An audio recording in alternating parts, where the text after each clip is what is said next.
Hello traders, आज H4 time frame के साथ स्ट्रक्चर को स्टार्ट किया जाएगा और इसी तरह लोअर टाइम फ्रेम पे जाते हुए H1 में और M5 में मार्केट के लेवल ड्रा किए जाएंगे और देखा जाएगा कि आने वाले टाइम में मार्केट किस लेवल को सपोर्ट करती है और किस लेवल का ब्रेकआउट करके मार्केट अपने डायरेक्शन को चेंज करती है।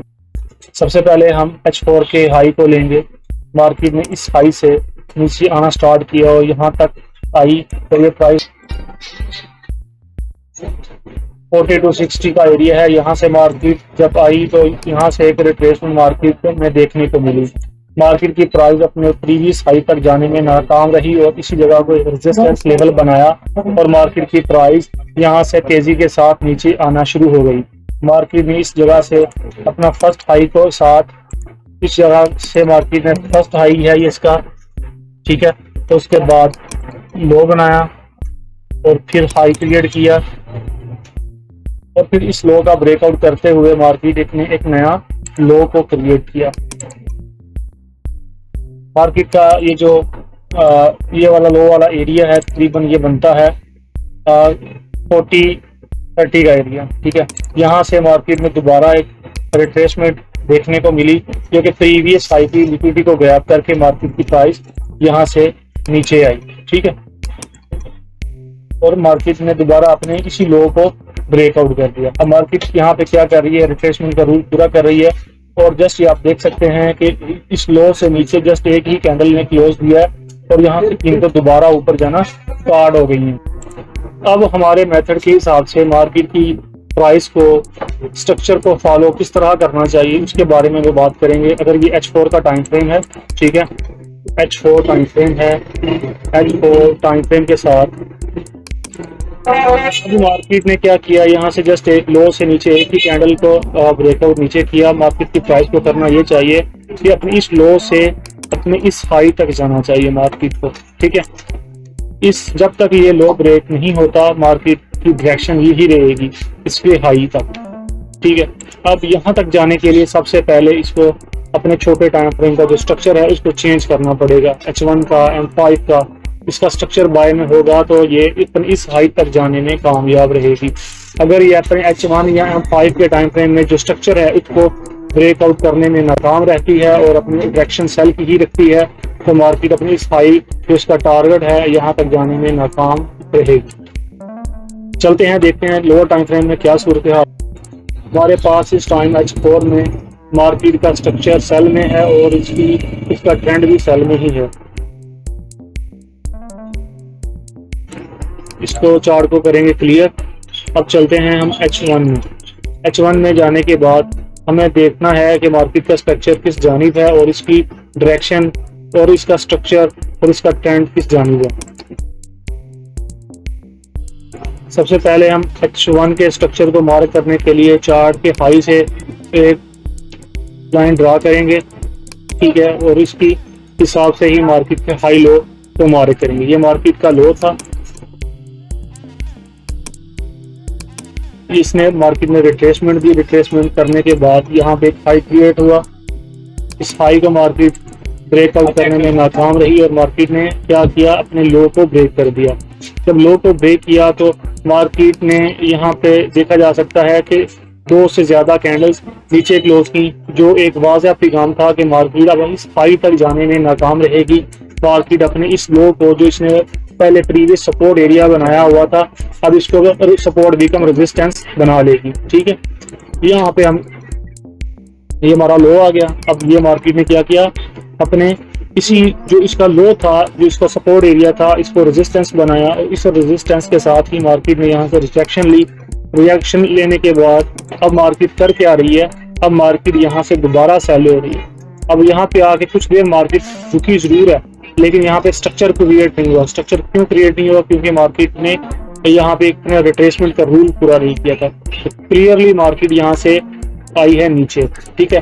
अब हमारे पास प्रीवियस सपोर्ट एरिया ये था जो इसका रेजिस्टेंस बन जाएगा और हमारे पास इसका ये वाला हमारे पास हाई है। हाई इसका है 4150 का एरिया। जब तक ये ब्रेक नहीं होता गोल्ड का H1 में रिडक्शन सेल ही रहेगा। जो H4 में इसका एक टारगेट है वो तब कामयाब होगा जब ये मार्केट अपने इस स्ट्रक्चर को ब्रेकआउट करने में कामयाब होगी। तो हम चलते हैं इसके सपोर्ट, जो इसका सपोर्ट एरिया था, जो अब इसका एक रेजिस्टेंस एरिया बन चुका है। ठीक है, आप देख सकते हैं कि ये इसका प्रीवियस सपोर्ट एरिया था जो कि एक रेजिस्टेंस का किरदार अदा कर रहा है। ठीक है, अब ये हमारे पास एक वाज़िया तौर पे H1 का सेल एरिया आ गया। ठीक है, ये मार्केट का हाई है। हम यहाँ पे भी एक लाइन लगा देंगे। जब तक ये ब्रेक लाइन नहीं होती, ये तकरीबन 41-47 का एरिया बनता है, जब तक ये ब्रेकआउट नहीं हो जाता तब तक हम ये कह सकते हैं अगर मार्केट की प्राइस अपने इस एरिया को ब्रेकआउट करती है ऊपर की जानिब तो मार्केट फिर यहाँ पे लिक्विडिटी लेगी। ठीक है, अगर मार्केट की प्राइस अपने इस जो इसका रेजिस्टेंस एरिया है यहाँ से इस तरह से ब्रेकआउट लेती है तो फिर यहाँ पे जो इसका हाई है फौरी तौर पे यहाँ पे सेल की ट्रेड हमें नहीं देखनी। यहाँ पे हमने इसकी लिक्विडिटी को क्लीन होने देना है, यहाँ बिक के जरिए होगी या जस्ट एक कैंडल ऊपर होगी इस तरह से। ठीक है, तो फिर इसके बाद हमें वेट करना है कि ये मार्केट दोबारा नीचे क्लोज हो। फिर जब नीचे क्लोज होगी तो फिर मार्केट की प्राइस अपने इस एरिया से यहाँ तक आएगी। इस एरिया को ब्रेकआउट करने के बाद फिर अपना मार्केट अपने जो इसका लो H1 का यहाँ तक आ सकती है। अगर ये एरिया ब्रेक हो जाता है तो फिर H1 में मार्केट की डायरेक्शन अब बाय में शिफ्ट हो जाएगी। तो फिर इसको फिर बाय में नेक्स्ट वीडियो में आपको बताया जाएगा कि H1 को किस जगह से हमें खरीदना चाहिए। और फिलहाल जो मार्केट में डायरेक्शन है H1 की, H4 की वो सेल में ही है, लेकिन H4 की एक रिट्रेसमेंट रहती है जो मार्केट का हाई था वहां तक जाने के लिए।